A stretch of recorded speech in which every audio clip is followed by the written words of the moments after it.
बघा, आताचे काही व्हिडिओ आहेत ते मी आरोग्यावर आधारित घेऊन येणारे असं मी कालच बोलले होते.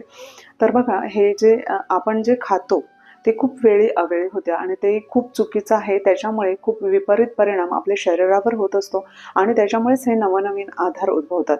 आपल्या शास्त्रामध्ये म्हटलेलं आहे, की 1 वेळा खातो तो योगी, 2 वेळा खातो तो भोगी आणि 3 वेळा खातो तो रोगी. आणि खरंच आपण 3 वेळा खातो. आपण वेळेनुसार खातो. सकाळची 8:30 ची वेळ झाल्यावर नाश्ता हवा असतो. 12:30 ते 1:30 मध्ये आपण दुपारचं जेवण घेतो. परत रात्रीचं जेवण घेतो. हे खूप चुकीचं आहे. मग तुम्ही ऑब्झर्व्ह करा, की आपल्या शरीराला भुकेची खरंच गरज आहे का? की वेळ झाल्यावर आपण खातोय. शिवाय अधेमध्ये चरणं हे आपलं सुरूच असतं. म्हणजे मी पहिले याच विचाराचे होते, पण जेव्हा मला हे समजलं, तेव्हा मी माझ्या स्वतःमध्ये बदल करू पाहते, जो तुम्हीही करा.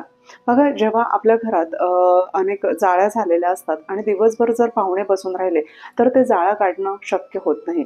आपल्या शरीराचंही तसंच आहे, की आपण आपलं हे भोजन जे आहे, ते पाहुणे आहेत, ते दिवसभर शरीराच्या आत जातात आणि त्याच्यामुळे जी सफाई शरीराला करणं आवश्यक आहे, ती सफाई होतच नाही.